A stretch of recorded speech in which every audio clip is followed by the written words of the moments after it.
Hello, everybody, and welcome to our very first episode of Shadows of Khadesa. We are an actual play D&D stream and podcast brought to you by the lovely people you see on the screen and some additional people. So Shadows of Khadesa is going to play a little bit differently than some of the D&D streams or even games you may have played before. First of all, we have a little bit of a larger cast than your average D&D party. What you see on the screen is approximately half our cast. We're going to run with 11 players in total, some of them playing more major roles, some of them playing more minor roles, and in lieu of a traditional stick-together adventuring party, all of these characters are going to be telling different stories that kind of weave together and connect within the magical city of Khadesa and its surrounding area. So first of all, let's introduce our players. Hi, I am Brittany and I am playing Kyrie. Hi, I'm Denver. I'm going to be playing Tonic. Hi, I'm Gray. I'm going to be playing Sivan. Hi, I'm Hayden, and I'm going to be playing Nima. Hi, I'm Jen. I'm playing Asoya. I am Miles, and I'll be playing Quinn. And I'm Erin. I am your host and Dungeon Master. This is a homebrew world of my own creation with some help and input from my wonderful players here. So we're going to be playing with a lot of homebrew rules. Things are going to get a little wacky. This setting is very much based in Southeast Asian culture and mythology. Growing up, me being half Asian, that's what I loved hearing about. And that was something that I wanted to really bring to D&D because it's something that we don't see a lot of. So we're playing with D&D 5e rules. However, there's a lot of homebrew that goes into this. So things are going to get a little weird. Some things might change as we go along. Some of these races and classes you're going to see, we're sort of making up as we go. So bear with us. But we're just here to tell a story. So thank you so much for joining us. And let's jump in to our very, very first session. This is Chapter 1, The Outer City. Our story begins in the jungles outside of the city of Khadesa, this peninsula kind of nestled into the southern coast of the continent. It's sort of this tropical paradise. Dense jungles give way to hills and mountains to the north. Rice fields kind of are settled into the various hillsides around this little peninsula. The sea, very just like nice and peaceful. There's a small village that's kind of settled out, stilt homes, things like that, small fishing ports set up along the coastline. The city of Khadesa, a little bit more inland on this peninsula, is a large walled city that has existed now for several hundred years. The land itself has thrived under the influence of magic from what are known as the realms beyond. It's said that long ago, 6 great powerful realms all converged, and in that point of convergence created a new realm, which we've come to know as the mortal plane, upon which Khadesa has now been formed. As the great beings of the realms beyond began to merge and clash, from their blood and sweat and tears came forth new, smaller, mortal creatures. Humans, elves, dragonlings, all sorts of strange creatures with shorter lifespans and more limited access to magic. And as they've worked over the last several hundred years, forming settlements, followed by towns, followed by cities and civilizations, Khadesa has risen up at the center of this landscape as a place of progress and prosperity. Governed by a council of speakers that represent the 6 realms beyond, Khadesa has sort of become a place of seeking knowledge and seeking to become something more. And many people have traveled from the outer towns and villages to Khadesa to seek knowledge at the libraries or worship the deities of this landscape. And throughout the years, it's really become a center for progress in science and magic and astronomy and technology. Unfortunately, as empires rise, they often fall. And right now, Khadesa is beginning to wane. As magic has begun to recede, deities growing silent to their followers, and overall, just the access to magic in this land is becoming more and more restricted. A being known as the Oracle, who is said to have been reincarnated time and time again through the centuries, who has led the city into its era of prosperity, is now growing increasingly more isolated and frustrated as he desperately tries to maintain the magical connections that Khadesa has to the outside world and to the realms beyond. And so we begin our story in the jungles outside of Khadesa, dense green canopies, very, very temperate climate, as a group of travelers are making their way from village to village within the jungle on approach to the city of Khadesa. Walking along the main paths that have been carved through the jungle, this small group of travelers are pulling a couple of carts with them, the carts loaded with rice and other produce, as well as an assortment of odd wares, mostly magical in nature, artifacts gathered from various sites outside both the jungle and then in the mountains, and even some coming from across the seas. These travelers kind of clattering along, singing folk songs to themselves, are two human figures, as well as a dragonborn. The three of them are old friends from outward appearances, and they're talking amongst themselves, enjoying the warm summer air outside Khadesa. And they have a fourth member with them, but that fourth member is a little bit different than your average organic being. Denver, would you like to describe your character for us? Okay, so you see Tonic. He appears to be what you would get if you started with a sort of wooden mannequin and then built armor into it. Sort of traditional ninja armor, a little lighter than the samurai stuff. So you can see wood underneath, but then kind of at the joints and then over the top there plates, mostly bronze, with uh, a little bit of tarnish and corrosion, but he tries to stay polished, and he knows he's unusual, so he has a sort of cloak over him, hoping that he will appear to be more or less human in armor. He also, the one of the odder things about him is that the colors of metal on his two hands and forearms don't quite match up. The right arm has more copper, sort of a reddish orange, and the left is more bronze and brass, so it's kind of shinier. As you walk alongside your three more organic looking companions, one of the older gentlemen kind of stops, the cart coming to a rickety halt as this older gentleman kind of mutters, swearing under his breath. This gentleman, a man by the name of Kai, or at least that's the name you associate with him, stops, goes to look at the wheel, clears his throat, looks at you. Excuse me, boy, could you come here and take a look at this? I think the wheel's broken again. Of course, Mr. Kai. Let me see if I can help. He kind of gets out of the way as you kind of look at the axle. You can see that very clearly the axle has kind of hit maybe a stone or something along the way and kind of jostled everything loose in the cart. Oh dear. Once again.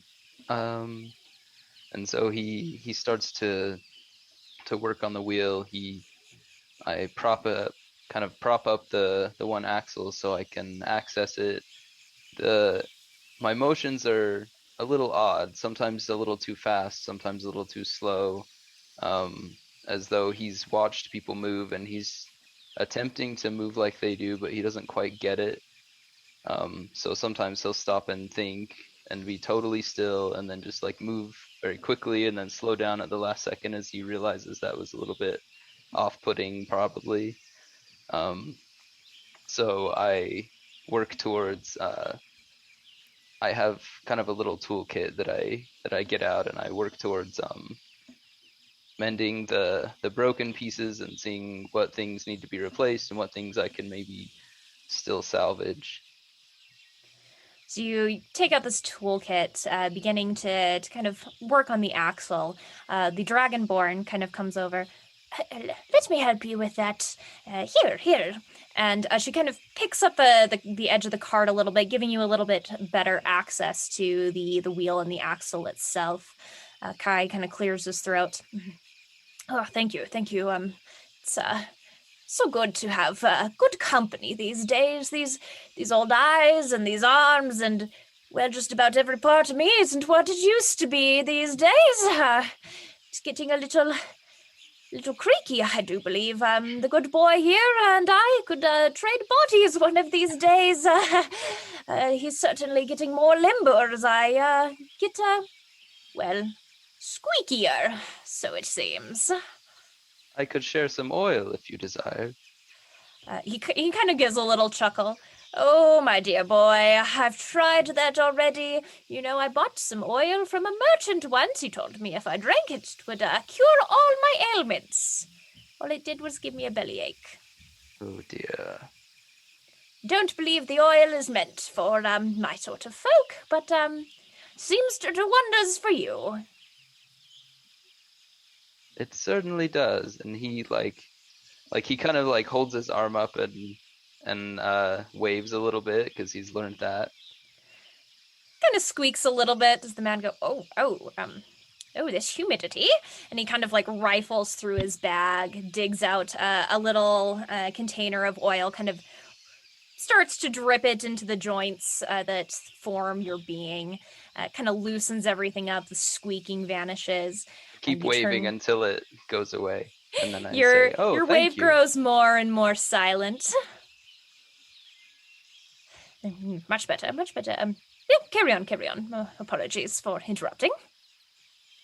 Of course, thank you. Go ahead and make me a, let's just do a general dexterity check with any tool proficiencies you may have, as you are repairing this cart. Yeah, see if this works. I'll make it roll.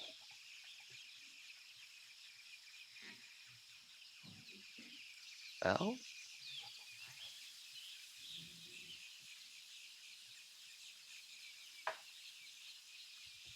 that's a natural 20. Oh, first roll of the game. Okay. Your newly oiled limbs, very, very elegantly, kind of just take these tools. You've done this at this point a dozen times before, or at least you think you have. As the wheels kind of like, you snap it back into place, replace a couple of the bolts, and good as new, the wheel begins to spin as you kind of check it, as the Dragonborn, still kind of holding the cart up, allows you to kind of spin the wheel. Returning the cart to the ground, you stand up, admiring your work. Kai looks at the wheel, kind of inspects it himself, and, oh, yes, very good. This is good work. You deserve a good do you rest. I've never quite understood if you do or not. Technically, no. I use time for pondering, sort of a time of observance. Well, you've certainly earned that for yourself, my dear. Why don't you take a seat in the cart and, do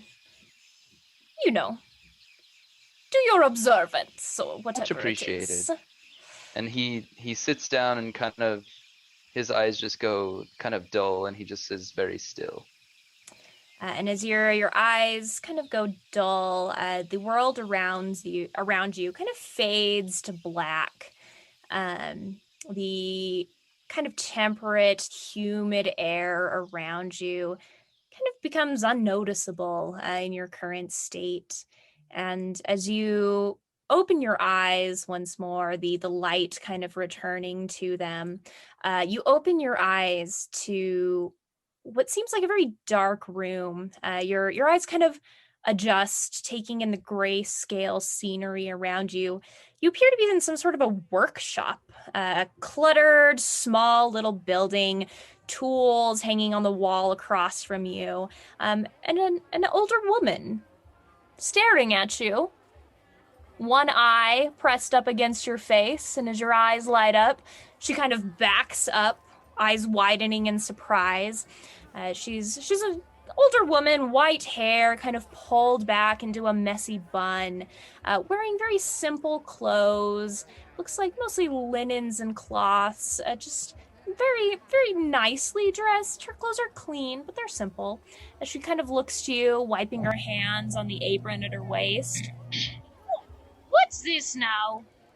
She kind of reaches up, taps you on the forehead between the eyes.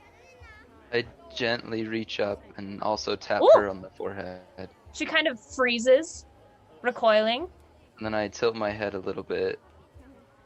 And then I say, I don't recall coming here. Ooh! And she kind of like glances around. Our statue's talking! Honey! She looks back. Do you have a name? He kind of looks down and he thinks. And he kind of like looks at his hands. He says, I think so.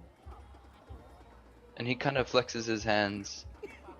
And then he looks back and he says, what am I? Well, I thought you were a statue up until about 30 seconds ago. So, that's a question for the both of us. You hear this kind of shuffling noise, some clattering, as you see an older gentleman, also wearing very kind of simple, nice clothes, a workman's apron. He's kind of wiping a ladle on his apron as he walks in. What's that? Oh, it glows. And he kind of shuffles up behind her. Pappy, is that you in there?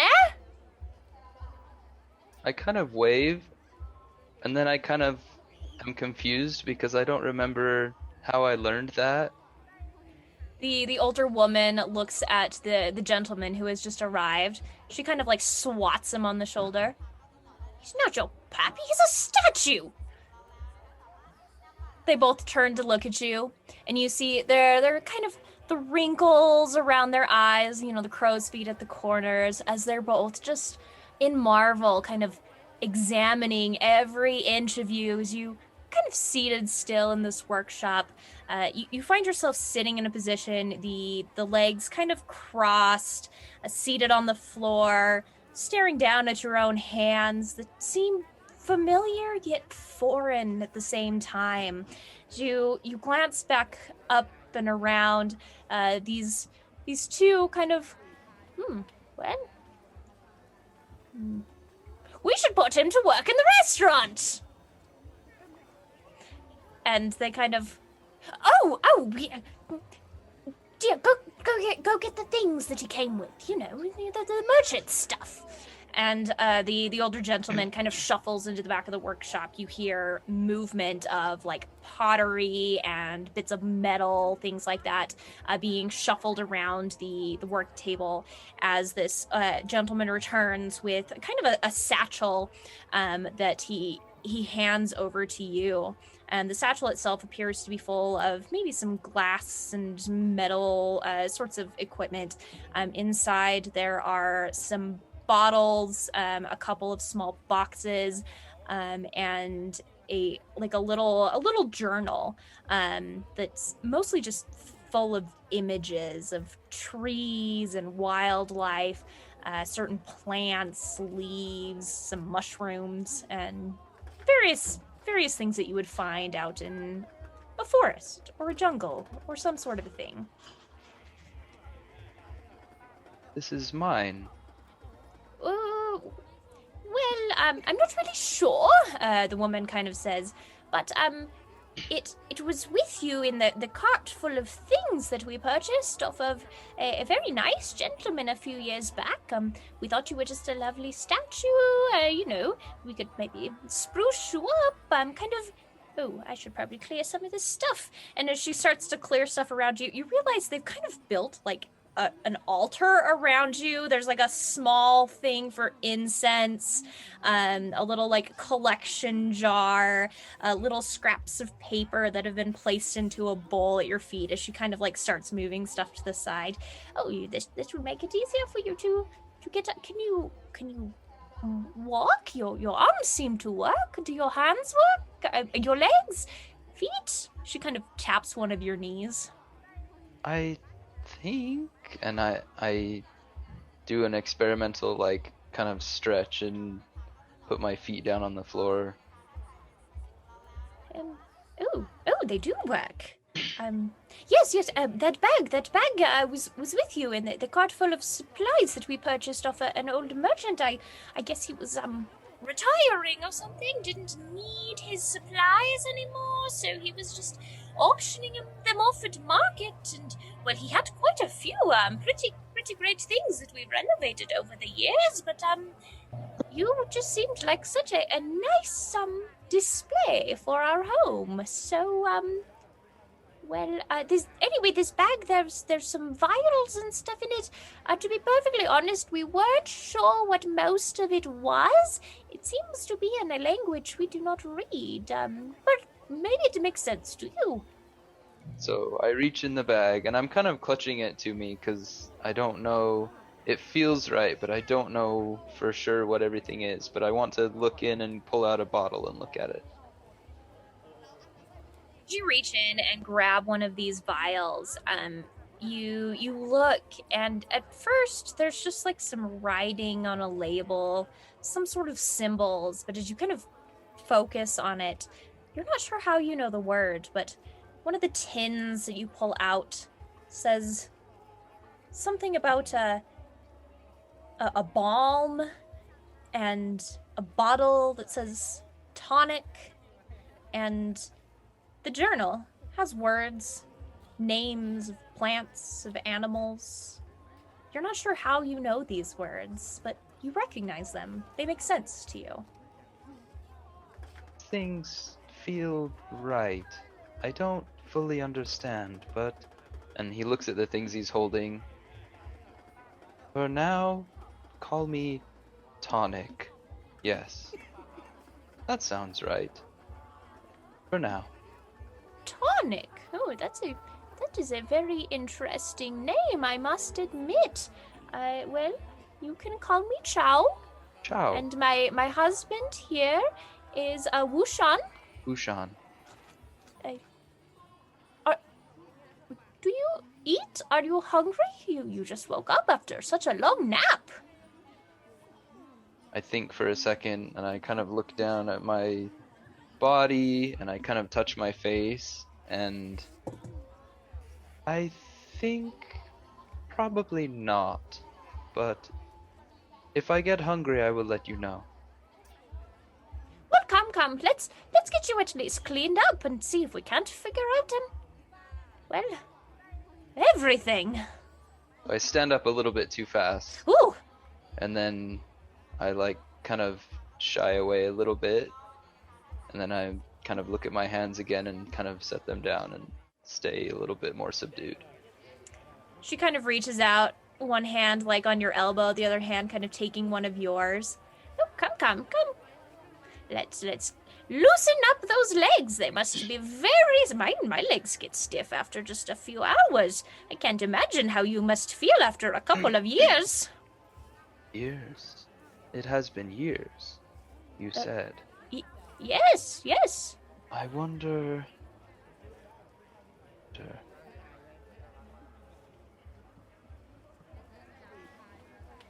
How... Did the person you got me from, did he say where he got me from? Oh, no. He said that he picked you up along the way, but you were a statue. Yes. Maybe answers will come as time passes. Yes. Let's go try to jog that memory of yours. You know what always helps me? What helps you? Have you ever played mahjong?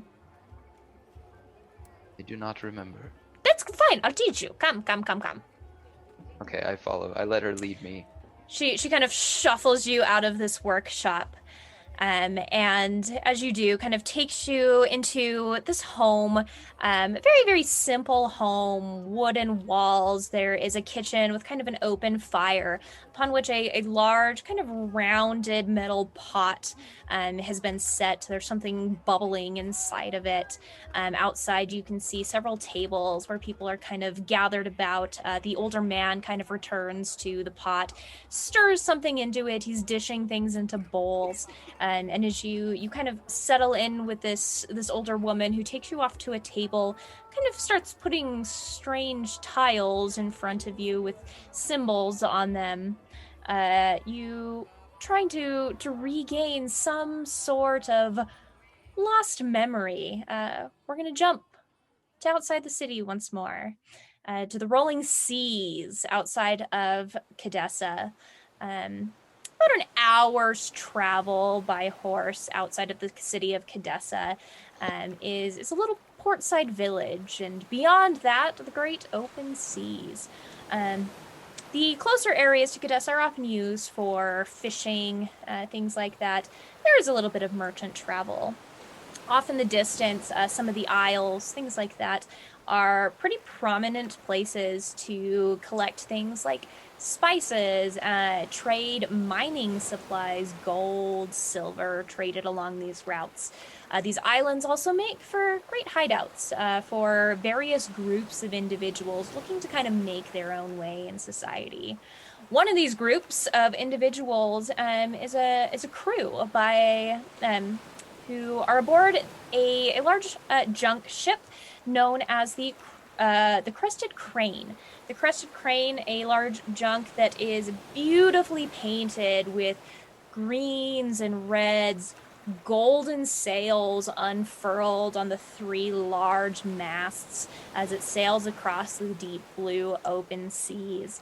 And at this particular time, there's some stormy weather rolling in. The waters are beginning to grow choppier, and though the rain hasn't started yet, the roll of thunder off in the distance is definitely foreboding. As a gentleman by the name of Captain Aruno is commanding his crew to brace themselves for the oncoming storm. He's barking orders as a man who has done this for many, many years, ordering them to their posts, to prepare the masts, to man the watch posts as the storm is slowly urging its way forward, the dark clouds moving in from the distance. To his right hand, there is an individual, his first-hand mate. Jen, would you like to describe your character for us? Sure. Standing at the railing of the upper deck next to Captain Aruno is a tall young woman who has slightly darker skin. She has dark brown hair tied back in a tight bun. She has a small little headdress, just sort of almost like a headband, in lieu of a fancy captain's hat, because she's not a captain yet. And she is wearing kind of a light tunic with orange and white and silver scale mail over top of it. It's very reminiscent of koi fish. Strapped to her back, she has a pair of Kiem swords.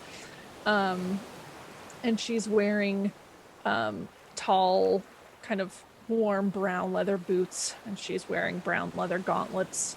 Her tunic almost kind of has like a skirted appearance at the bottom, and she's wearing a wide kind of belt around over top of her scale mail that has a repeating motif of flying cranes on it, that kind of match the design on the golden sails of the Crested Crane.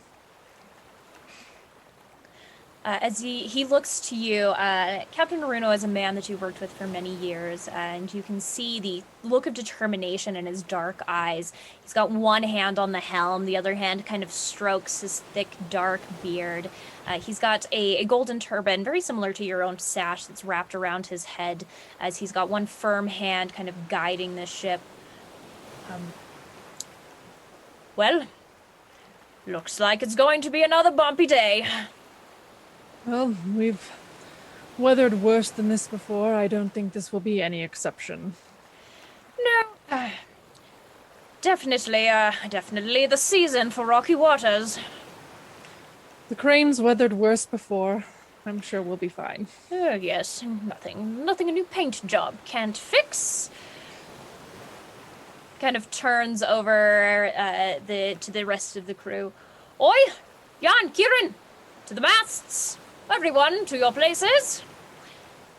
Just another lovely summer day. He kind of chuckles to himself. The boat kind of gives a sudden lurch as a large wave rolls, kind of hitting against you. Please make me a dexterity save as the waters just violently kind of crash along the side of the crane. That's a 19. Okay. You're used to this. As the water hits the side of the boat kind of giving one violent lurch as it sort of rocks back and forth. You dig your heels in, kind of bracing yourself. You don't even need to hold on to anything anymore as you kind of just rock along with the boat, kind of weathering your own sense of balance.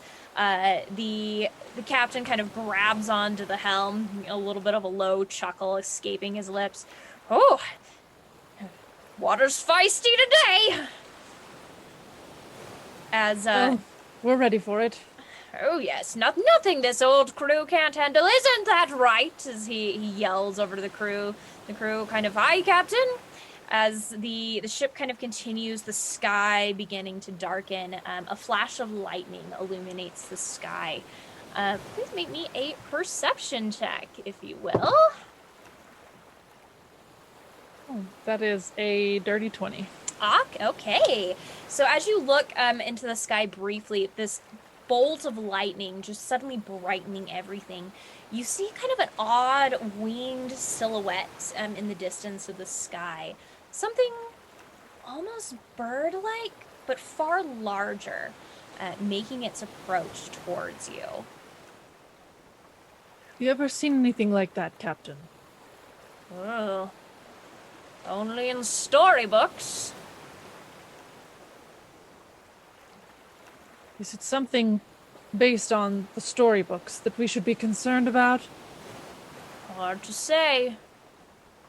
Why don't you go keep an eye from the bow? Aye, aye, Captain. You cross the boat to the front of the ship, kind of looking up into the distance, trying to get a better sense of what this winged creature is off in the distance. You can see very large wings, kind of the shape of what appears to be like a crane's wings, but far larger than any crane you've ever seen.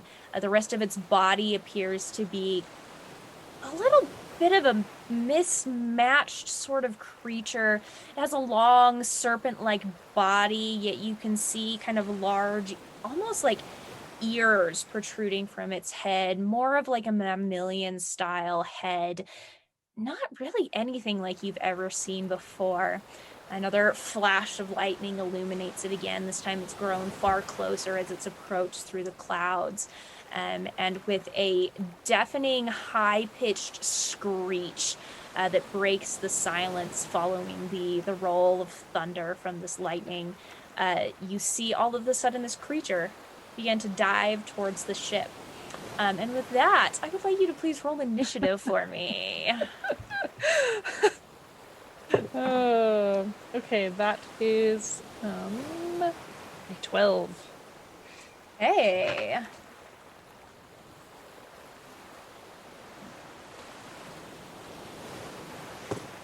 So as this large creature makes a sudden dive towards you, you're squinting in the now gloomy darkness of this cloud cover. You can see what appears to be almost like a lion-like head with this long serpent body, probably about 30 feet long. This is a massive creature that is diving down towards you, these lion jaws wide open. Almost like bird-like talons outstretched from the serpentine body, as its talons dig into the wood of the boat, violently rocking it again. Would you please make me another dexterity saving throw? I'm gonna make one for the crewmates. It's a 16. Okay.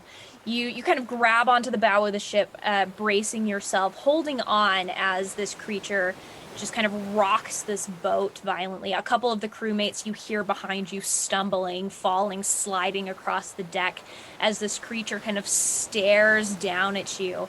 Its eyes wide, almost glowing, kind of a deep purple in color as it just stares at you.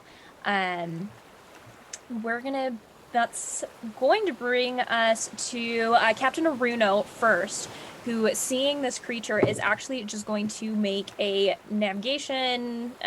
He's just going to make a dexterity check to maintain the helm. You hear him yell from behind you. "Oh, men to your posts! Draw your swords! Now's the time for action!"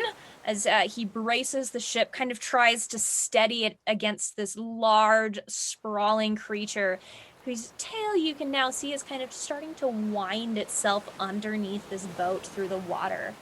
That's going to bring us to the crewmates.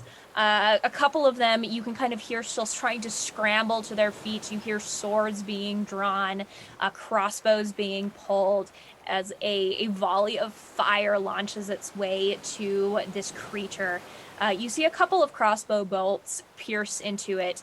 It seems mildly annoyed by the number of crossbow bolts that have kind of like little pinpricks in its side as this creature kind of, its eyes dart from you to the rest of the crew. It lets out another high-pitched screech. Would you please make me a wisdom saving throw? Okay, that's a 14. Okay. As that actually succeeds.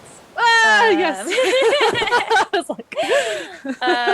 Some of the crew are not so lucky, though, as you see, you hear the captain behind you still barking orders.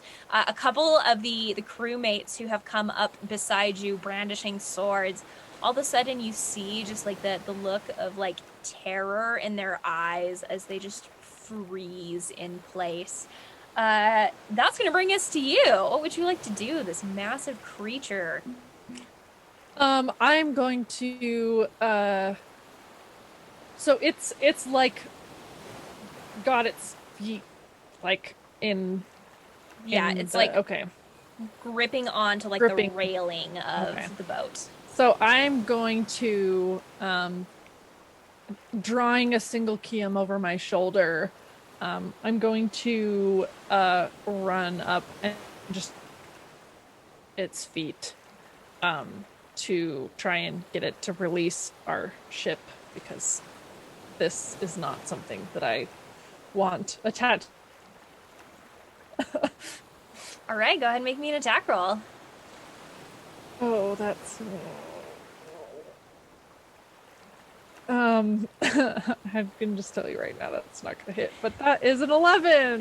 Yeah, as you go to strike at it, your blade just hits talon, and it doesn't even seem to notice that you've struck at it. I'm going to call out to my companions who seem to have fallen under the effects of whatever this creature's... I don't know if this is magic or sorcery, or I don't know what is happening, or if they're just a little less stout-hearted than I thought they were, but I've known these for a long, and I've never seen anyone be afraid like this before, even in the face of we've probably not faced anything quite this bad before. But I'm going to call out to Fawn and Shaw, who are two that I recognize that are closest to me, who are afraid or somehow impacted by this creature. And I'm just going to call out to them and Fawn! Shaw! Are you alright? What's happening? What is this? As you see kind of their hands trembling and just with the terror in their eyes as they look at this creature. I'm back to the top. The captain, kind of one hand still gripping the helm, kind of reaches into his side, draws a small throwing blade as he just kind of from where he's at the back of the ship, chucks it at this creature, goes flying past you and impacts the hide of this creature. Once again, this creature seems to barely even notice that something has tried to hit it.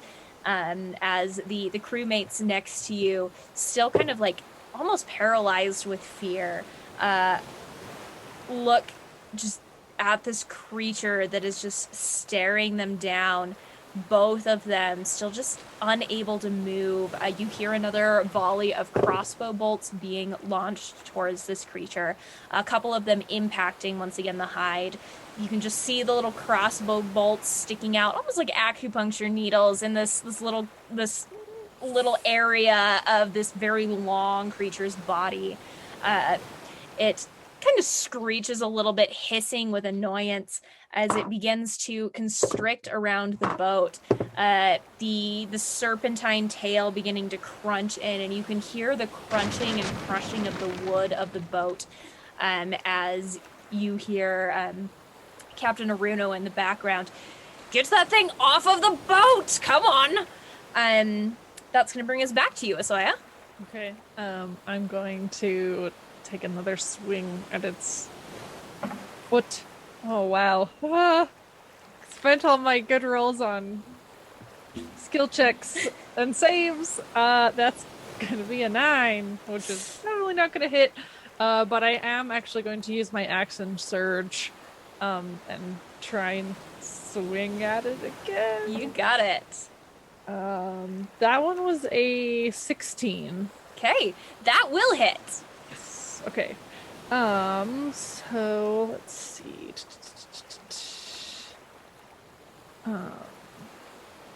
Okay. That is going to be 8. Okay. Piercing. You, with the first strike kind of grazing against this creature's hide, you realize that the area near its talons is actually pretty tough. With your second strike, you aim back a little further, kind of more towards the joint, as you sink your blade in, drawing what looks like dark, almost tar-like blood that is oozing out of this creature's body, dripping onto the railing as you withdraw your blade.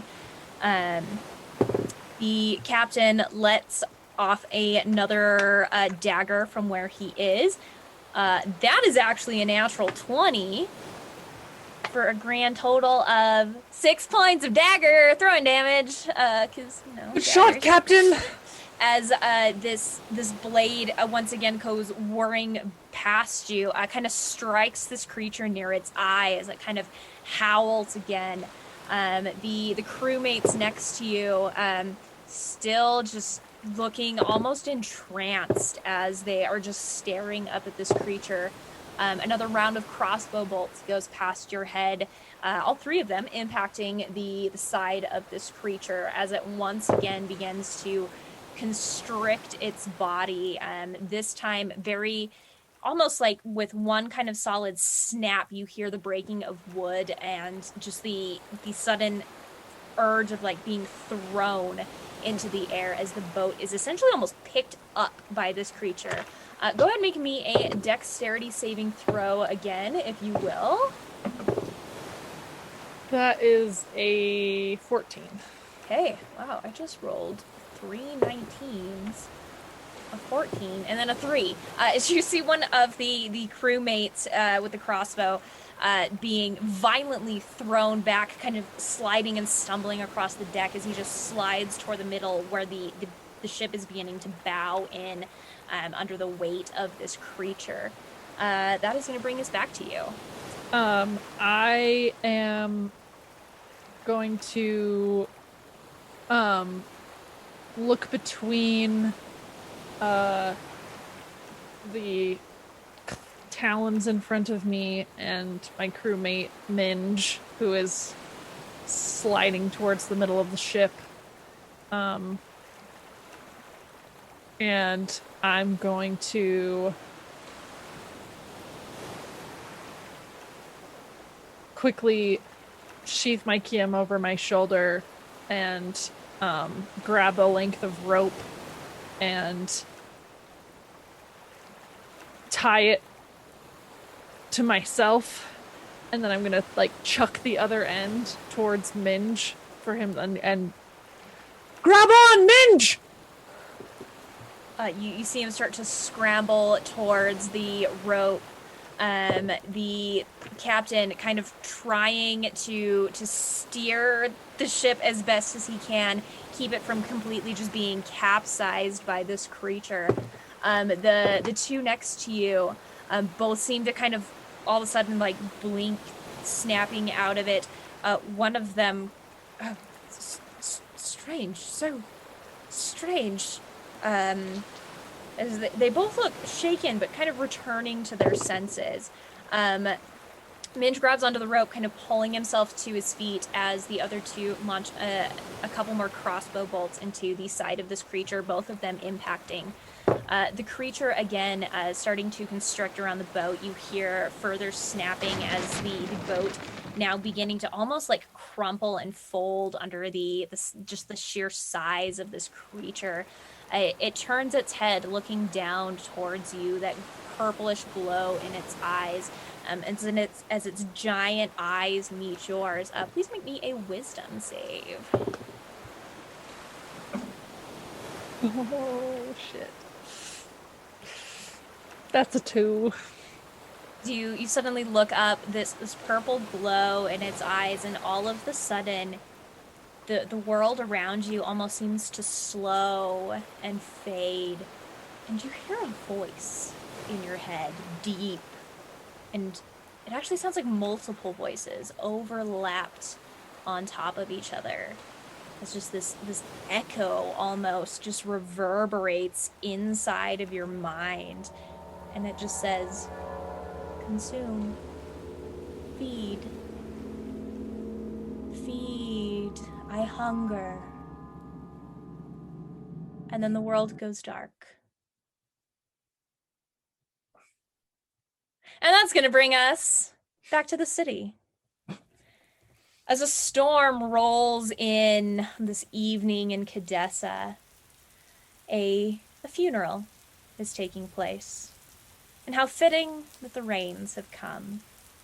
As a group of individuals have gathered, dressed in white, gathered around to grieve the loss of a well-liked, albeit simple, man of a small community within the city walls of Khadesa. Near the northern portion of Khadesa, there's kind of a mercantile area where lots of artisans and craftsmen have made both their homes and set up their workshops. And just to the north, in a kind of a patch of fields, are gathered a group of a couple dozen individuals who have come together as a priest kind of reading a sort of a passage from ancient text. He drones on about the soul and how that one day the spirit might return to a new body, as this man had lived a good life, and it is hoped for him that in his next life he will find better fortune and better peace, a reward for the good, simple life that he has led during these years that have passed. He talks about how this man has been freed from the sickness that has held him prisoner for all of these years, and now his spirit is once again watching over all of the people who are gathered here. A couple people are crying, saddened by the prospect of losing a close family member, but there are also others who seem to be at peace with this and are here to honor a memory more than anything. Among them is one particular young man, Miles. Would you like to describe your character? Yes. Standing there in the rain is Quinvin, or Quinn, to his friends and family. He's about average height, 5'8", 5'9" ish. A little pale because he's spent a good decade or so indoors taking care of his sick father. Dark brown eyes, kind of medium length black hair in a bun. He's wearing a traditional white funeral kimono. And yeah. As the priest wraps up his words, the crowd kind of goes silent. The priest steps down as the funeral pyre is now being lit. Funeral pyres have become kind of a prevalent practice in Khadesa over the last several decades, believed to be a way of returning the organic body to the soil from which it was risen, and allowing the spirit to be free and to find a new home through the process of a reincarnation. As the priest finishes stepping aside, the funeral pyre lit, despite the presence of rain just on the just on the horizon, you can smell that incoming rainstorm, hear the rolling thunder and lightning off in the distance. The priest approaches you.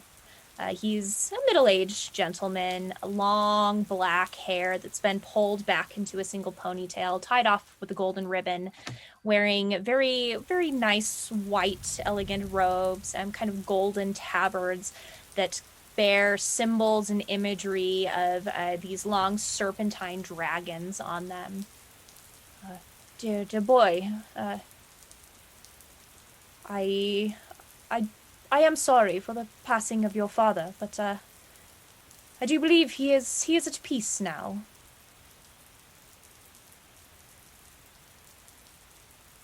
That is what I would like to believe too, sir. Thank you. Of course, I am always at the temple. Should you need any guidance, I know that you have been particularly involved in the care of your father these past few years. Yes, I appreciate that. Thank you. Of course, I wish you well. And kind of takes your hands, kind of awkwardly attempting to reassure you. Opens his mouth like he's wanting to say something, then kind of just lets go and begins to walk away, making his way through the rest of the crowd that is gathered. You hear kind of a voice clear behind you as two familiar faces approach you. You recognize them as your neighbors, two individuals who have also been helping you for some time now, care for your father, Jandar and Sano. As these two men approach you, the one is sort of more tanned. He's definitely a farm worker, spends a lot of time outdoors, and is dressed in the white funeral attire, very common looking clothes. The other Sano is kind of a stout man, got sort of bluish skin, a little bit more of a rounder figure, also dressed in very simple white clothes, a little dark puff of hair tied up into a little top knot on the top of his head. The two of them, Quinn boy, you doing all right? Yeah. I'm fine, thank you. You know, Jandar and I, we've been a bit worried about you. Do you have any plans as to what you're going to do now? Well, I sold all of Father's equipment, most of it, to Hannah and Edith, hoping they would continue the business as I try to figure out what's next for me. Sure, the business is in good hands, and perhaps it's for the best. You know what they say. Sometimes it's good to focus on yourself every once in a while. And oh dear boy, you cared so well for your father, but I too, Jandar and I would like to see you be able to do something with your gifts, if you know what I mean. Yeah. I've been kind of ignoring that for now. But Yes. I guess can't really avoid it now. Well, such things are unavoidable. Destiny has a way of finding us all in time.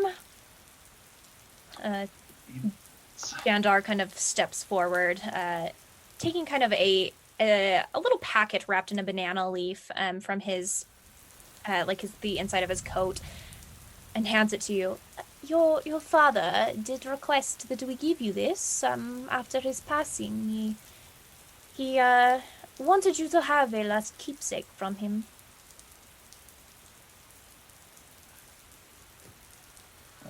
He opens it. Wrapped nicely inside this leaf is kind of an old-aged, leather-bound journal, written in your father's handwriting, containing a number of notes on some of it business and some of it a little bit different. Mythologies, histories, some family ties and names that you've never heard of.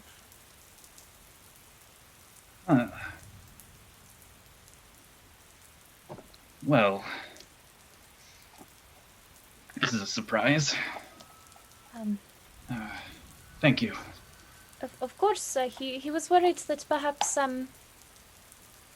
you might need something to have known him better, and he regrets that his last years were not so fruitful with his son.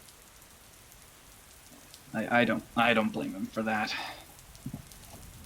He Nothing we does could've regret. I know, but he does regret,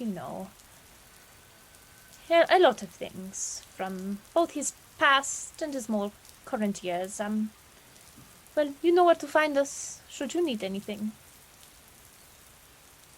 I'll be back again. Not sure when, but you'll see me again. We will be here. Same as always. We are simple folk. Good luck to you. Thank you, friends. No, family. Jandar kind of extends a hand out to you. Take it. And as you do, you feel the thick, almost like slightly squishy arms of Sano just wrap around your waist as he pats what is basically the small of your back, because he only comes up to just below your shoulder. And he kind of, it's okay to cry, boy. You always get sad when they grow up.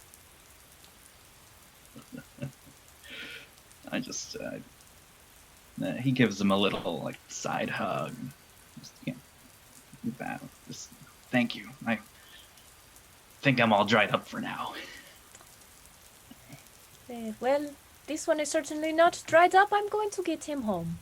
As Jandar kind of peels one of Sano's arms off of you, kind of wraps his other arm around Sano and just starts to try and pull him away. Let's get you. It's going to rain soon, and you know how things happen.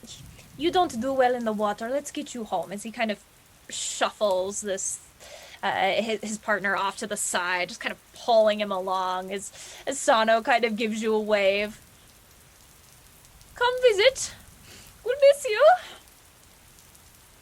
I will. Miss you guys already. So they kind of leave. You are left alone with this journal in your hands.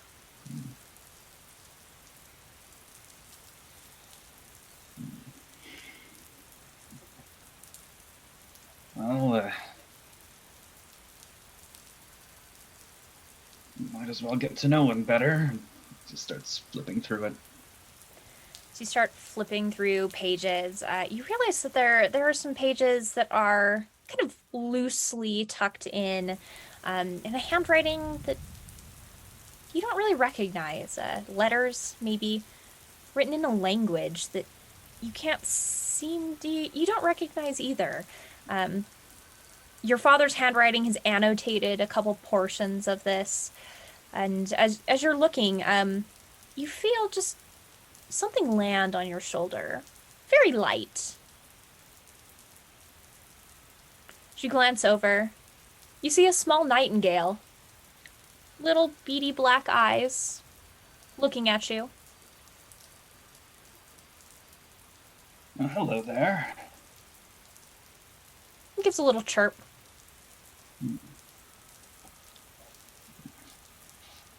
Did you enjoy the service?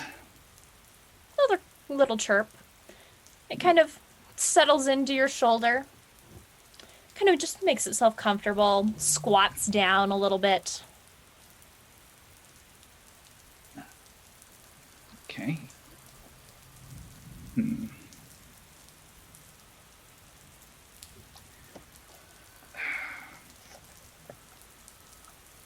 We should probably get out of the rain, maybe. Its eyes kind of follow your eyes, looking up at the sky. Reaches over, kind of like grabs the collar of your kimono in its beak, almost like it's trying to pull you in a direction. Okay, all right.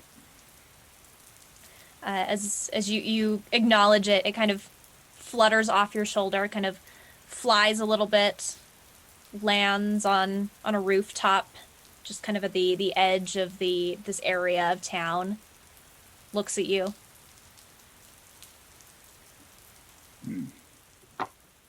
Okay.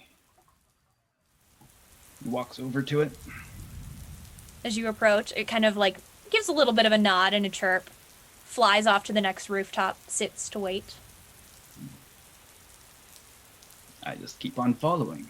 Okay.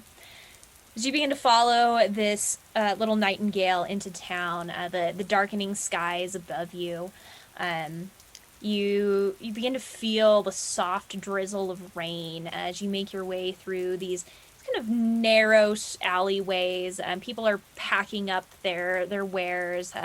Homes are being closed up for the evening as the rain is coming. Merchants kind of collecting their carts, closing things up, getting them out of the path of the rain as you begin to follow this bird. Just on the other side of town, more on the southeast end of the city, is an area of town that is kind of well open to travelers.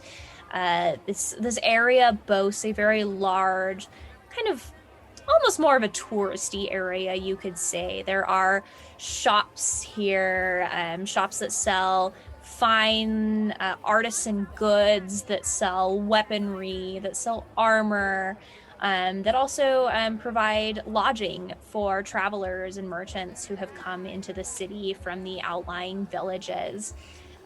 Despite the drizzle that has picked up, it's still a very bustling area of town at this time of the evening. The various inns are full of laughter, people drinking tea, enjoying some fine rice wines, and kind of winding down from a day of hard labor and travels. This is an area where various merchant and artisan and adventurers guilds are housed. There's a bathhouse kind of settled in amidst tucked in a little bit. It's front-facing building, just a very simple-looking place. And outside is just a very lovely motif of a bouquet of red lilies. And inside this bathhouse are a number of patrons kind of relaxing, enjoying a day. And unbeknownst to them, there are a number of meetings happening just underneath where they are relaxing. Underneath this bathhouse is constructed a little bit of a hidden, secretive meeting place. The kind of place that very, very few in this city know about. The kind of place that you only find yourself in if you were in deep trouble or happen to belong to a part of this organization. Behind a folded bamboo screen is seated an individual wearing sort of an Oni-style mask, the tusks carved into it, horns that come up, and the entire face painted red, just slits where the eyes are. This figure dressed in a black kimono, very, very regally sitting on a pile of cushions, as a couple of individuals kind of from the other side of this bamboo screen, bowing deeply, standing, and leaving. This figure kind of raises a hand from behind the screen. Send and Soban, would you?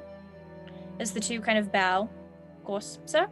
As they shuffle back, as they kind of leave this inner chamber of this underground place. They approach a young individual who is kind of just waiting outside. Gray, would you like to describe your character for us? All right. Well, you see a rather tall, 6'6" to be exact, very tall, dark dressed figure, completely head to toe, blues, grays, blacks. There's some dark, tight fitting leather armor, a dark blue scarf that doubles as a hood. The hood is down at this moment though, but on his back there's a quiver of pure black arrows with bright red feathers, and a black short bow. He's got some daggers strapped to his chest, and they're wrapped with bright red fabric. He's got a black sheathed katana and a taito blade on his back that are also wrapped with red on the handles. There's a similar red cord tied just above his left bicep. He's got soft steel blue skin. His eyes are very sharp and this dark brown.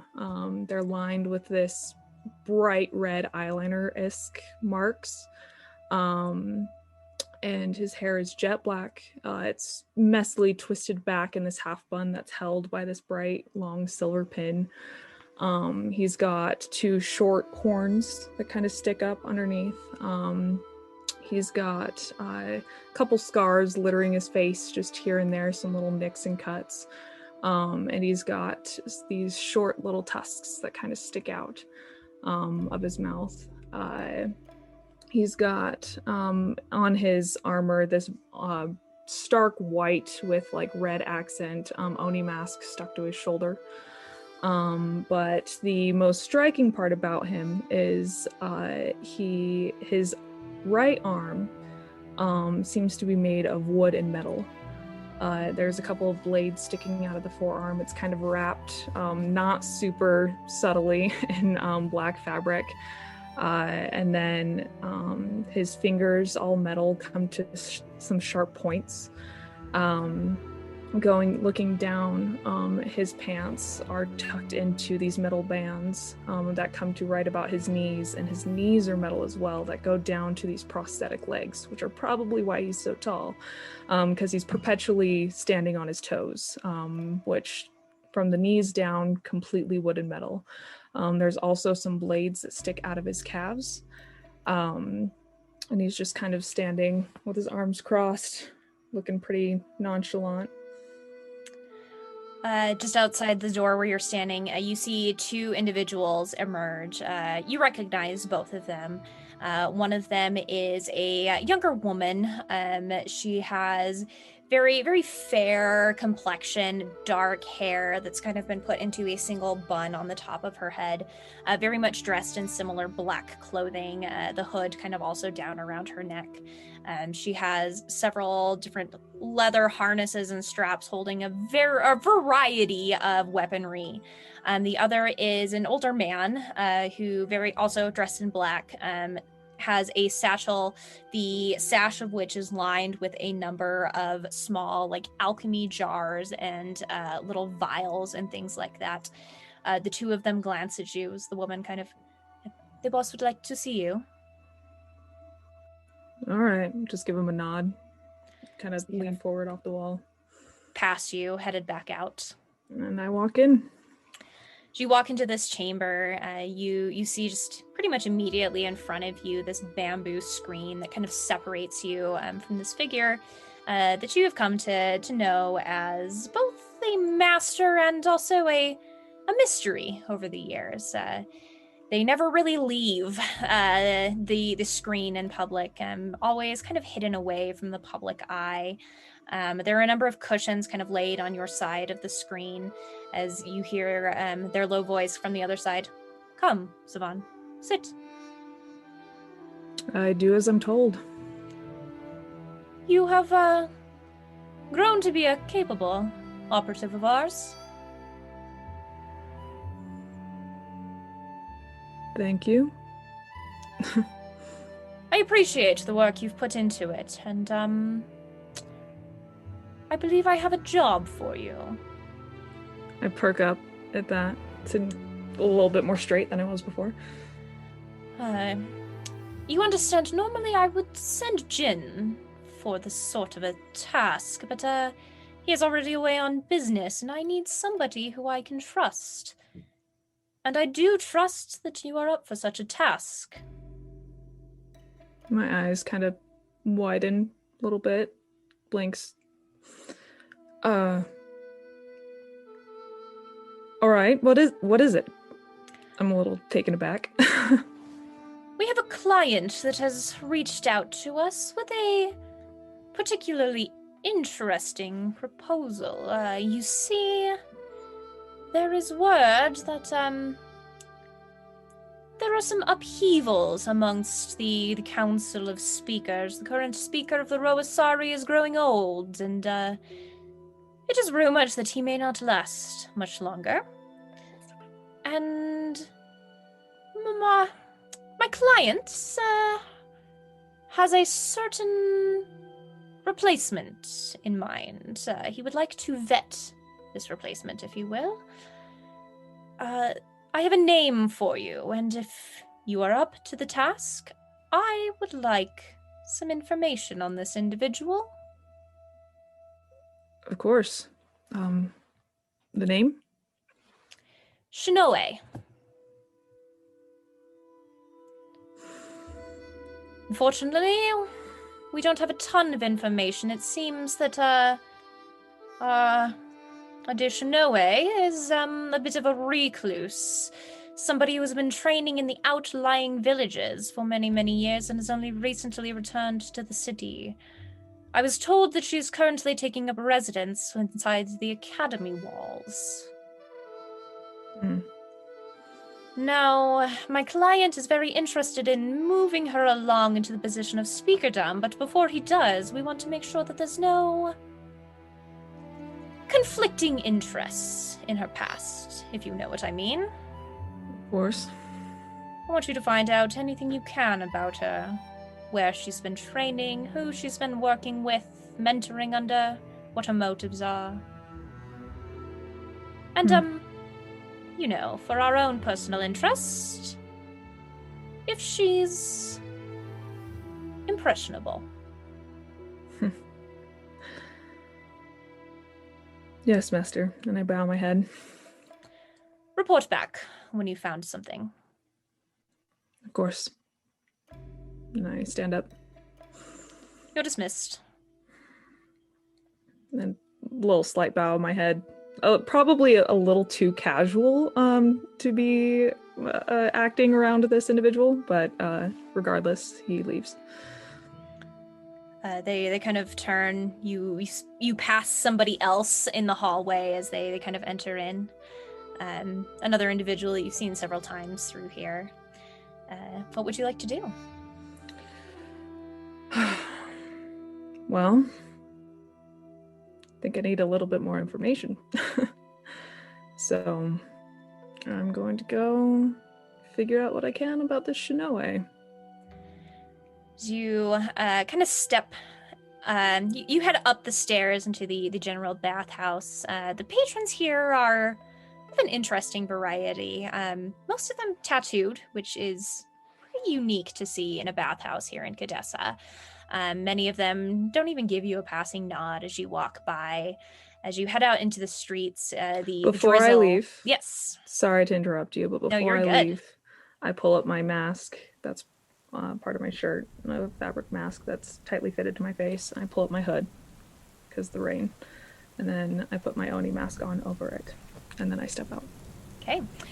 Stepping out into what is now a complete downpour of rain. You kind of the bamboo roofs giving you a little bit of a shielding as they kind of make a little bit of an almost umbrella cover over the sides of the building. The streets pretty much empty now as people have sought shelter indoors. However, you see multiple lanterns and candle lights lit in the nearby buildings. As you make your way through the rainy streets of Khadesa, we go to the outside of the city, south of the city. If you were to walk a couple of hours to the south, there's kind of a small road that winds its way through the hills and the jungle that lead to kind of a small beach where now in the rain is very much a reclusive, small little spot. It's a place where many come to find solace or peace away from the hustle and the bustle of the city. It from the shores of this little beach, there's nothing but just open ocean. And even in the darkness of this nighttime summer storm, the water is still very relaxing. The waves kind of crashing up against rocky shores. And alone on this beach, on this particularly rainy night, stands one sole individual. Brittany, would you like to describe your character for us? Yes, so there's a young woman. Her hair is shoulder length and a kind of bright silver. The hair looks as though she got out of the water 10-15 minutes ago. Very wavy, just a little bit wet. And it's falling slightly over one eye. And poking out from beneath her hair are long pointy ears that are almost fin-like. Her eyes are also silver, which are very bright against her light blue skin. And she looks just a little dewy, again, almost as though she was just swimming. Around her neck, there is a circle pendant with a turtle in the middle facing up towards her that lies right above her heart. Her clothes are very organic looking. They are tan, frayed at the edges, falling down, long sleeve, about mid-calf. And across her, there's a woven sash that goes across her body and then wraps around her waist and falls down to her bare feet that definitely look a little bit calloused.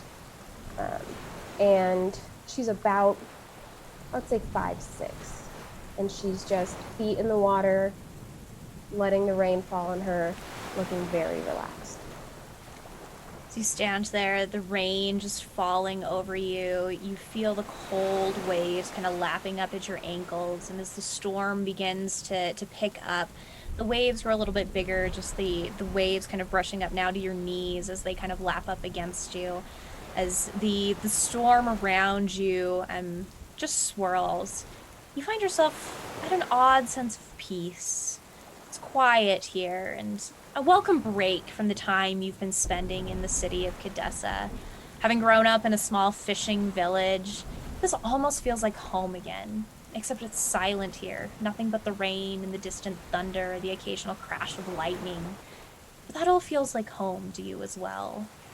As you kind of stand there, almost a sense of communion with the nature and the world around you. Just trying to reach out for anything. What's going through your mind? I am going to try to just very relaxingly, eyes closed, kind of feel the waves of the ocean, let my body rock with it, and try to cast control water just into a bubble, into a ball in front of me, letting the rain hit it and watching it grow ever so slightly, and just trying to maintain it for as long as I can in the most meditative state I can. And while there's not necessarily comprehensive thought going through my mind, it's more just feeling the ocean and the water and trying my best to connect. So you watch this globe of water kind of ebb and flow in front of you, almost mimicking the flow of the tide at your feet. You watch and you concentrate, and as you do, you kind of feel almost the pull of the water calling to you, that sense of like the sea and the storm beckoning you to it, to come home, to be one with it. And the rain around you almost feels like kind of a blanket, just enveloping you. And all of a sudden, you don't feel the cold of the ocean or the humidity of the air around you. It's just comfort and peace that washes over you. And as you do, you feel something, almost like a voice, but with no words. It kind of calls you, beckons you to step just a little further into the ocean. I let, as the waves rock me back, as they pull me back in, I let myself take a couple of steps in. As you take a couple of steps, the water, once cold at your feet, now feels warm, inviting, welcoming. This is something you've been trying to achieve for so long. You can almost feel something, someone, trying to speak with you, but it's distant. The words not quite coming through. The calmness that I was experiencing before starts to feel a little bit more turbulent, as that almost the unattainable feeling of something right outside of my reach is there, and just that I can't get to it. And my concentration and meditation starts to break just a little bit. Globe in your hands starts to waver, little pieces of it dropping off as you kind of have to force it back into shape. The globe itself kind of quivering, suspended between your hands. And you feel kind of that pull again, this time a little bit stronger, towards the waves. As the pull gets stronger, I just try to let it take me with it. You step further into the water, following this very turbulent pull that the further you step into the water almost feels desperate, like it's trying to get something across to you and just can't quite do it. As you feel a sense of urgency rise in your chest. I don't know what to do. Just tell me what to do. And start to shake a little bit. You stand now submerged up to your chest in the waves, this globe of water just floating above the surface of the ocean. You feel, again, almost like a voice, but no words, almost beckoning you to reach a hand out to it. And you can almost imagine in your mind's eye a dark shape with a hand outstretched towards you. I'm going to close my eyes and try to visualize that and that feeling and reach forward as far as I can.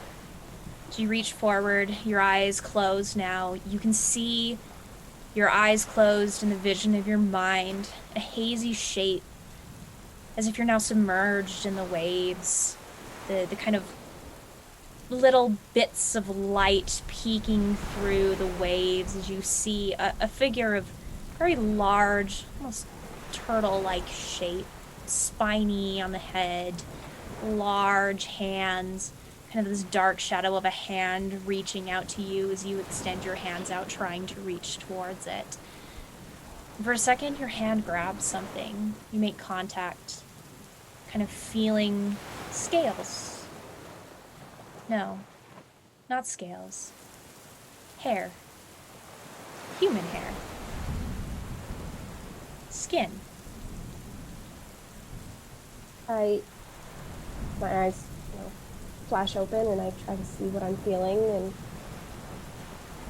I pull whatever that is closer to me.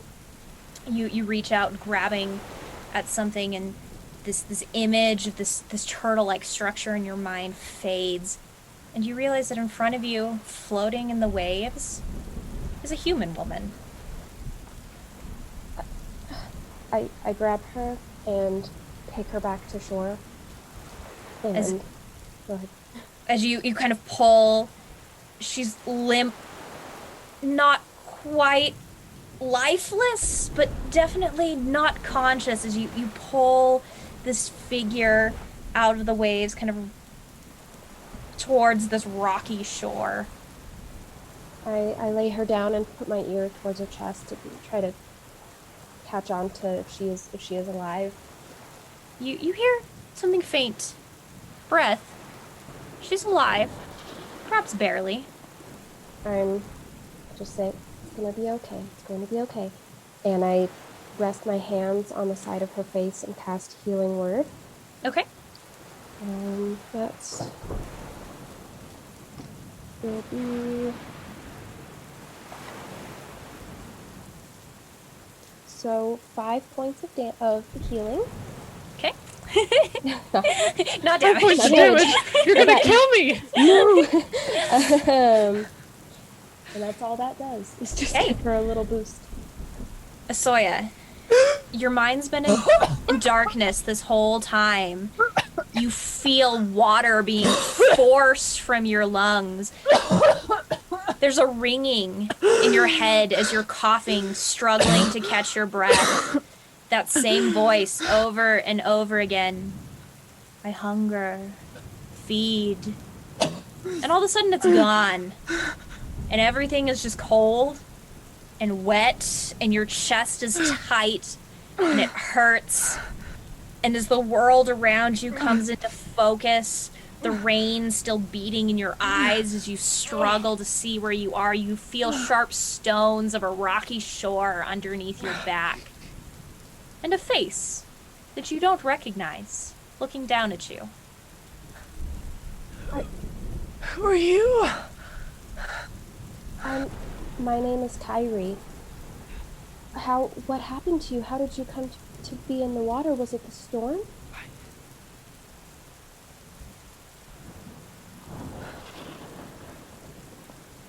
It's okay, it's just me. It's just me here. Did you see a ship? I didn't know. I didn't. Is there anyone else? You're the first that I've come across. I'm happy to try to help. Look, are there other, how many others should there be? Dozens. I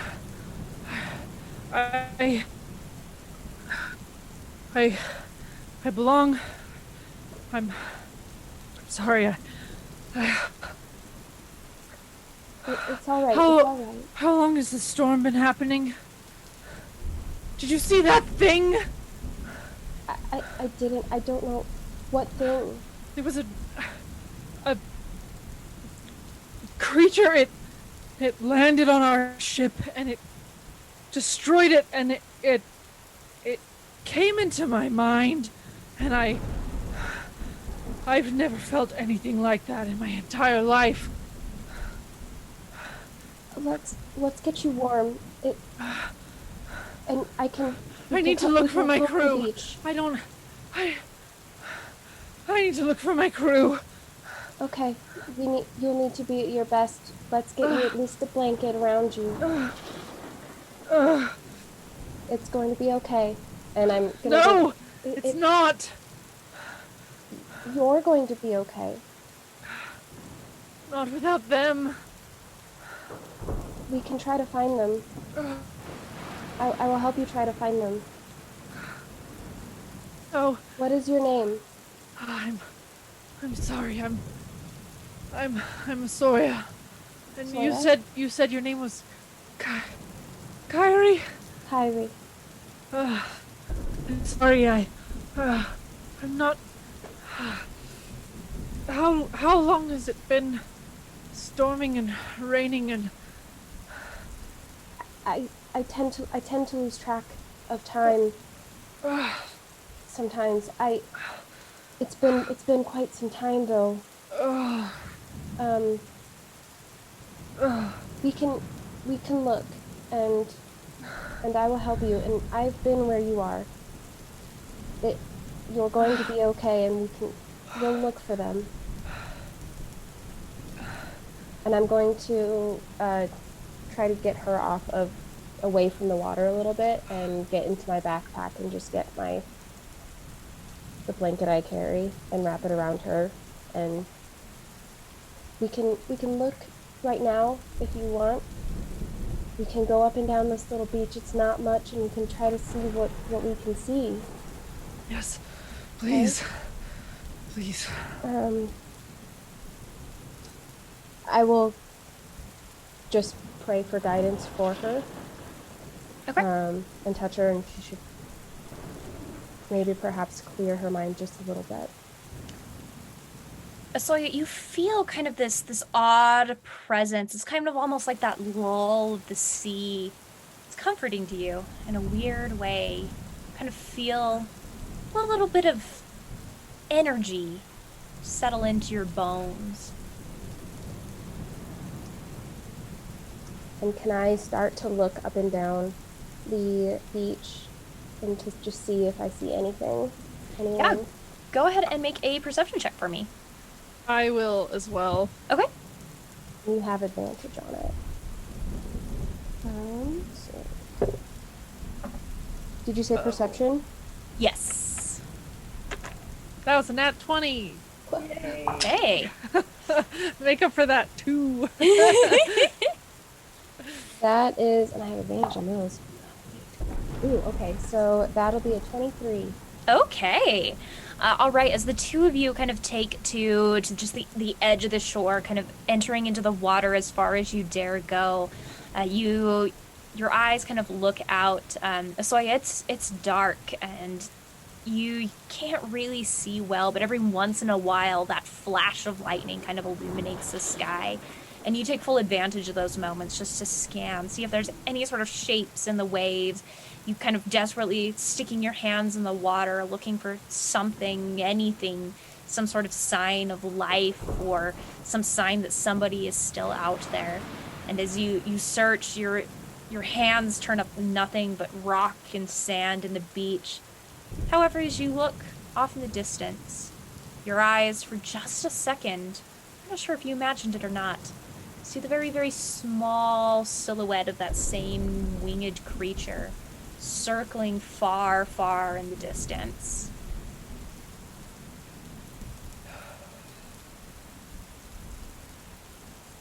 Do you spend much time here on the coast? As much as I can. I was born on the water. The land Kyrie, is harder for me to even be near. as you have been searching this beach area, kind of feeling into the water, your search turns up little. You can feel the waves almost telling you there's bits of debris out there. And all of a sudden you feel almost a sense of hopelessness. Have you ever heard of or seen... I can't even begin to fathom. We were sailing and there was a storm and we've weathered so many storms before, but there was this winged beast that came out of the storm and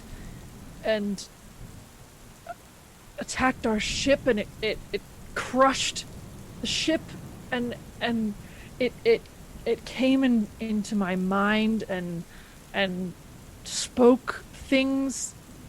I don't even know if it was that creature speaking. I don't know. I've never experienced anything like that in my entire life, and have you ever seen or heard of a creature so large it can destroy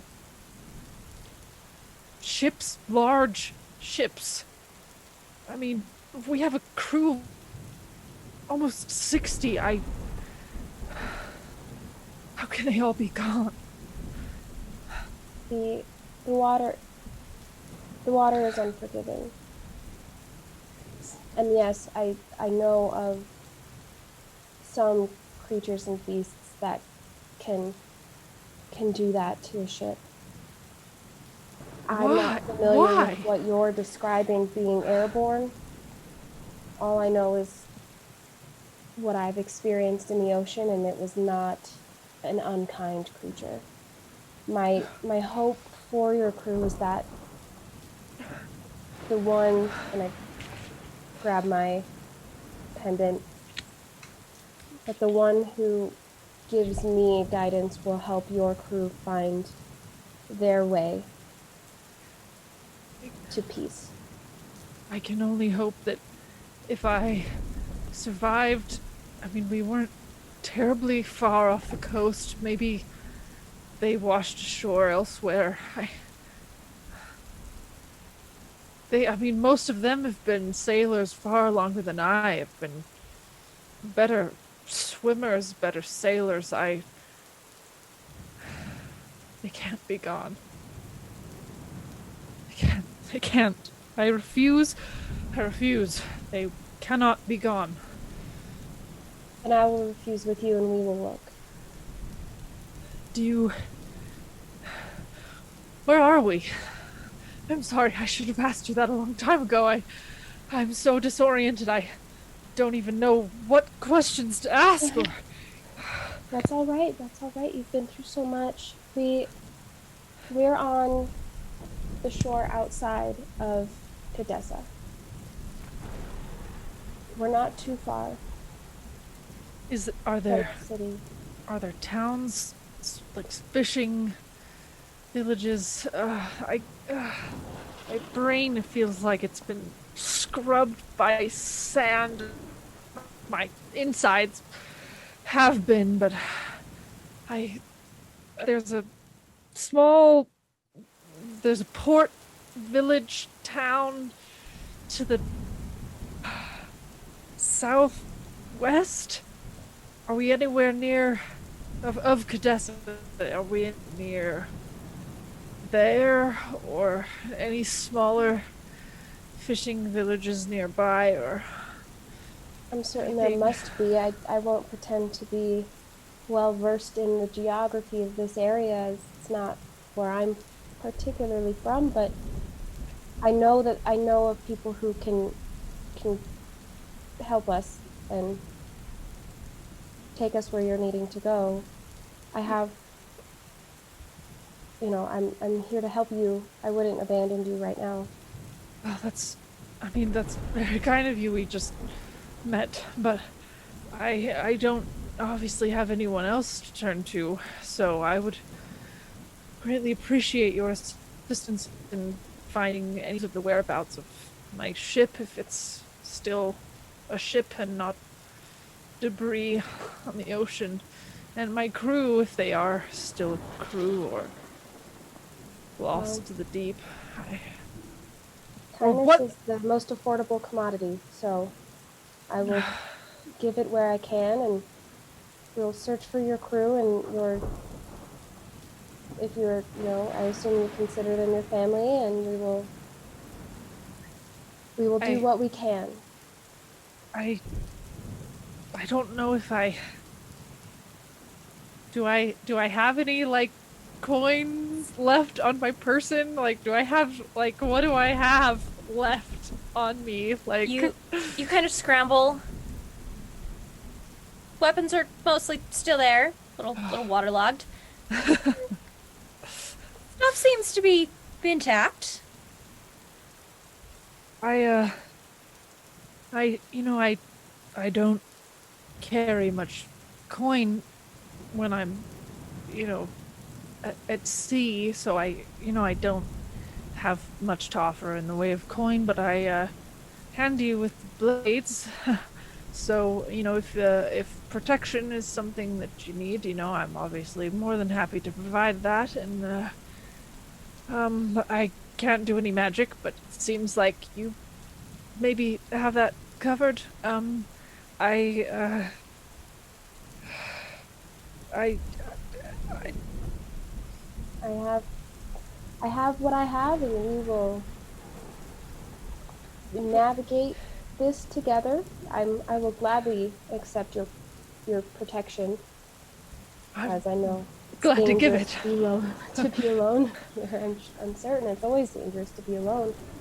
Um, let's get you warm, and let's get to some, when the sun is a little higher in the sky, Yes, more light. I worry that we won't. I mean, I worry that we won't find much in storm. I'm I was tied to one of my crewmates, or had a rope and he was holding it, but obviously he's not holding it anymore. But The rope is still there, though. okay. Well, Do we hear anything, like any screams of help or Make a perception anything? check for me. I will also listen with you. That one was not as good. That was a 9. 15. Okay. As you listen, the sound of rain and thunder is really all you can hear. Well, I think I'm not terribly bothered by the rain. There's not really much escaping water on a ship. It doesn't look like you're too terribly bothered by water either. But, perhaps we should find a bit of shelter and perhaps find something that we could use to make a map so we don't, I don't know, so we can figure out where we are and figure out where the currents might have sent anyone else, or the seas are obviously quite turbulent, so it's likely that we may be scattered quite far, but I certainly need to rest after almost dying. Thank you for preventing me from totally dying. That would have been an untimely end for me. Clearly, that's agreed upon. That you were meant to be where you are. Apparently, I'm not.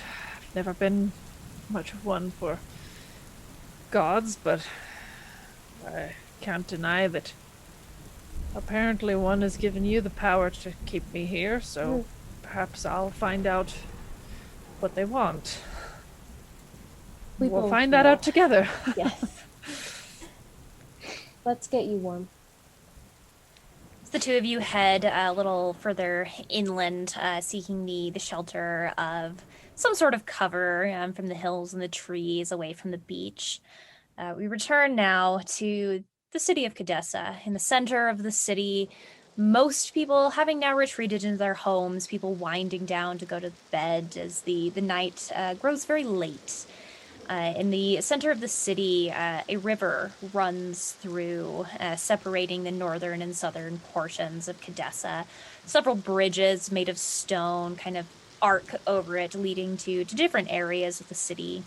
Just south of the river is a pretty prominent market district that now completely closed up, the tents sealed, the wares stashed away, protected now from the downpour that this rainstorm has turned into. There are very, very few people left on the streets during such a rainstorm, and the few that are sticking close to the building, seeking to stay dry from the storm. One such individual, slinking alone through the dark streets of Khadesa. Hayden, would you like to describe your character for us? She is a shorter woman, walking along, kind of ducking in and out where there's cover, trying to quickly get between the open spaces to stay out of the rain, especially given her white fluffy tail trailing behind her, which she does not like getting wet and cleaning. She is wearing a sort of white and black asymmetrical kimono top that tucks into her hakama skirt that stops at her boots, and a large red fur shrug around her shoulders that kind of frames this almost dirty gray snow white hair that ends in the tips of her head with two fox ears protruding and kind of on a swivel, just listening to any passing conversation that she can get. Kind of stay low along the buildings, your ears listening into the various windows and things that you pass along by. In this area, there's lots of homes. As people are kind of retreating in for the evening, families gathered around dinner tables, settling down for bed. There's often some pretty good gossip that is picked up in this part of town. Go ahead and make me a perception check, if you will. Sure thing.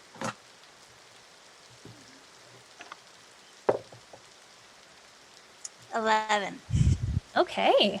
You pick up bits and pieces of conversation, mostly some petty arguments. You learn about a woman who apparently is having a squabble with her neighbor over some wares. There's a man who is accusing one of his business partners of cheating at a game today.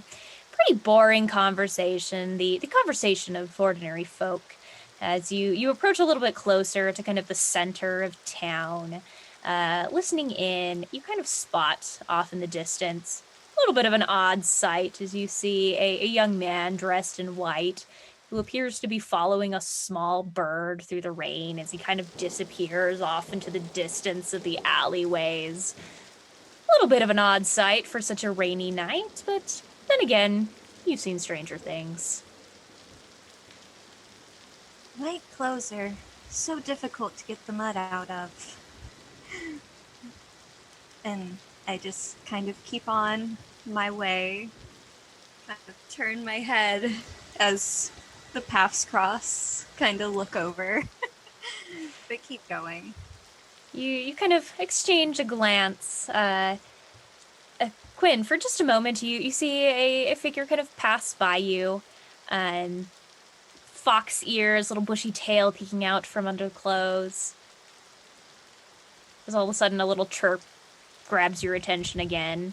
This is this nightingale hopping impatiently in the rainwater, motioning to you to follow. Okay, all right. Mimas, you continue on your way through town, kind of making your way up across the bridge into kind of a more like the area that opens up into the large temple grounds at the center of Khadesa. Very much a nice area to kind of maybe seek a little bit of shelter. There's large pavilions kind of set up outside these stone, sort of gazebo-style structures with kind of square roofs that slant up, each of them decorated with a little bit of a spire on top.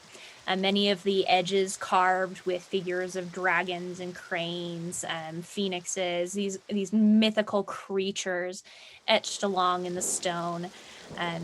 There are still some people who are kind of out watching the rain, mostly priests, many of them who are different representatives or believers in gods that follow tempests and storms.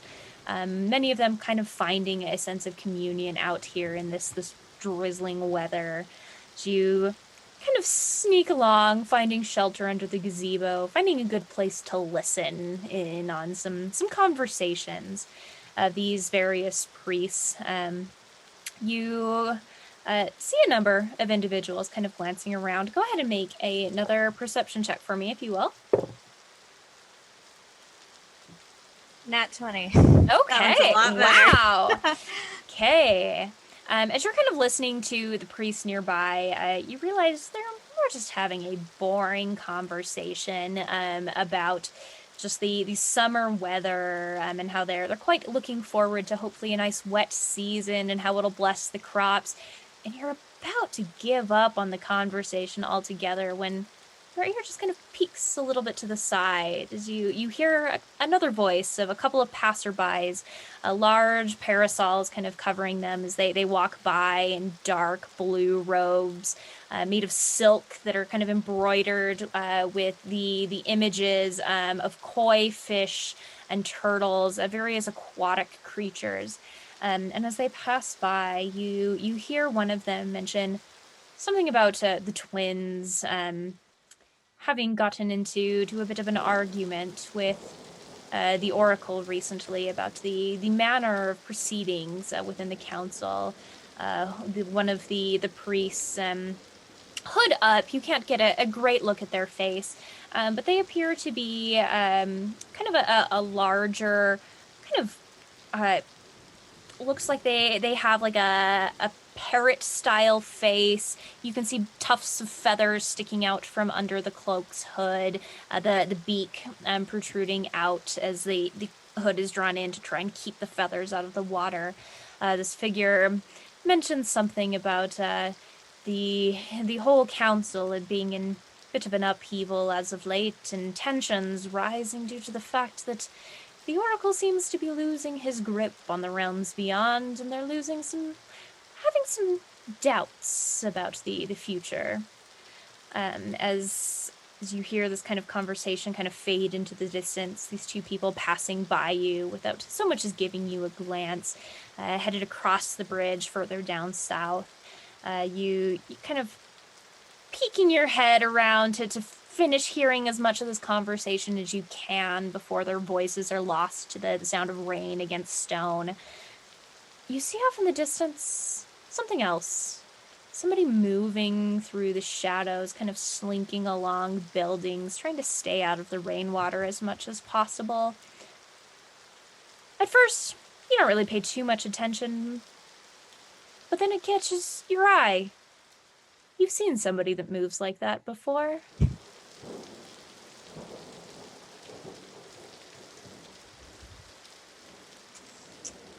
I am definitely going to follow them. You following at a distance? Yeah, a good ways back. Not so much that if they turn around, I'm not close enough where they would think I'm necessarily following them. Okay. But I'm totally following them. Go ahead and make a stealth check for me, if you don't mind. 17. Okay. You kind of start heading towards this figure. You can tell just by the kind of trajectory that they're taking. They seem to be taking a route headed towards the academy, which is kind of just to the east of where you are, located slightly more east of the temple grounds, still just barely on that north side of the river. You kind of leave this pavilion, kind of moving at a distance, in kind of a way that you could almost intercept them if you would want to. As you kind of follow them, getting a little bit better view of this figure, you can see dark clothes, hood pulled up, and as a flash of lightning kind of goes across the sky, you can see the kind of porcelain-style Oni mask covering the lower face. And now you are quite sure you recognize this individual. I call out to them. You know, the point of sneaking is to not get caught.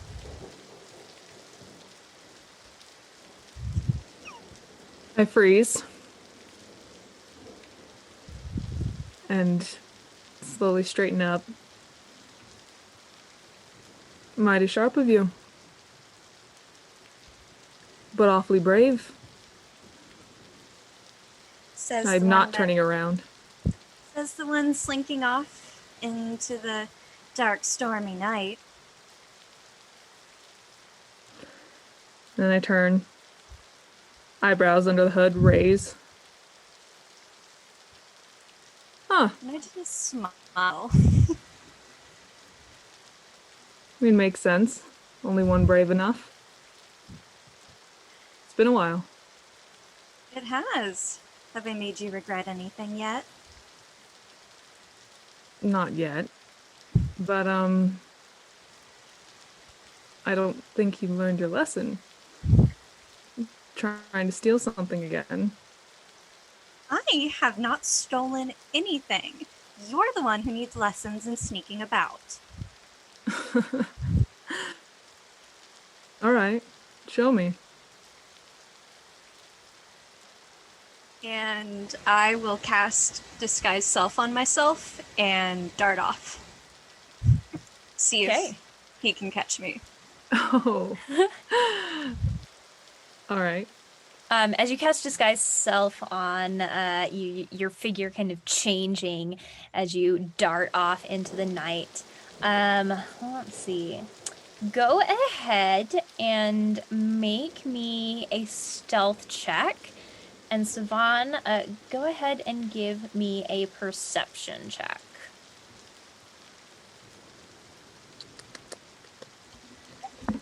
2! Oh, well, I can guarantee it's going to be more than 2, but one sec. Rolling out 1. Rolling out 1. Even with a nat 1, oh, it was almost a nat 1, but it was a 7, so a total of 11. Mima, as you turn kind of in this almost showy flourish, your form shifting, a particularly slippery piece of tile kind of finds underneath your paw as you kind of slide, as you try to like dart around the corner. You kind of slip off to the side, kind of not painfully, but kind of sliding into a set of like barrels that have been stashed along the outer wall of one of these homes. Savan, you watch as this figure, kind of the tail disappearing, the ears merging into something else, very gracefully turns, and then all of a sudden just kind of like topples into a pile of barrels not too far. He laughs, catches up to her easily, kind of looks down at her in the rain. You haven't changed. All in the spell and huff. You didn't see that. I Got sure lucky did. at training. Couldn't say you'd be lucky to see me again, though. And he gives her a hand. It's his metal hand to lift her up. I take it. So what are you doing out here tonight? You know I can't tell you that. Yes, but it's no fun not knowing and not trying. What's it to you? Well, I tend to like knowing what goes on in the city. So do I. What are you doing? Well, it's storming. Sensible people tend to go home and get out of the rain. And you're obviously not sensible. Well, I was on my way that way until a certain someone wasn't good at sneaking. I'm plenty good at sneaking. You just have sharp eyes. I'll take it as a compliment. Good. They're rare. Anyway, Oh, I'm very aware. you continue with your sneaking. I'm going to go back to work. Be lucky that Jin isn't with me this time. And I turn to leave. As you turn to leave, in the sound of the rain still kind of pattering all around on the bamboo roofs, the cobblestone streets. You all hear the sound of a drum. The two of you hear it first, very loud, coming from the center of the temple. And then you see almost a magical flame being lit at the side of the temple. A warning, an alarm being raised. And you hear the sound of all of a sudden movement, the sound of armor, people moving through the temple grounds, marching almost with a sense of purpose. The drum beat begins to echo through the town. Quinn, all of a sudden this nightingale stops, its head kind of turning to the sound of this drum at the temple ground, northeast of where you currently are in the streets.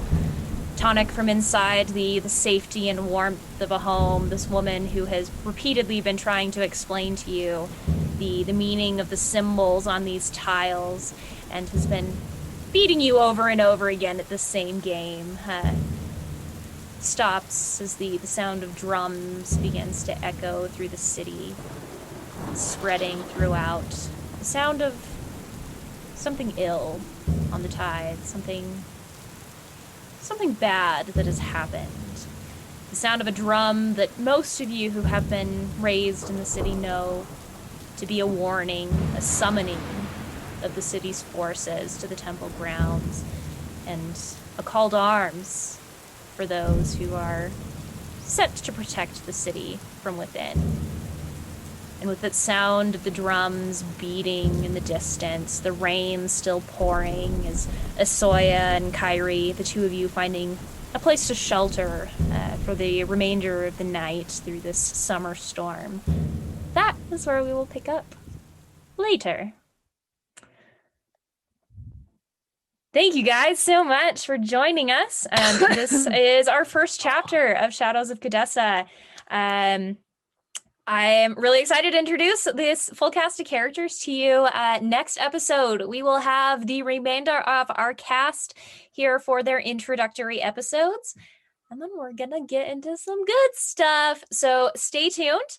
We'll be here every Tuesday night at 6 p.m. Mountain Standard Time. Thank you so much for joining us. Additional episodes are coming down the line. These will also be posted to YouTube and podcast format shortly. So thank you so much for joining us. Feel free to follow us on Instagram, Shadows of Khadesa, also on Twitter, Shadows of Khadesa. And you can follow all of these lovely individuals by checking out the social media links right below their lovely faces. Thanks again so much for joining us. We can't wait to see you next time. Bye. Bye. Bye.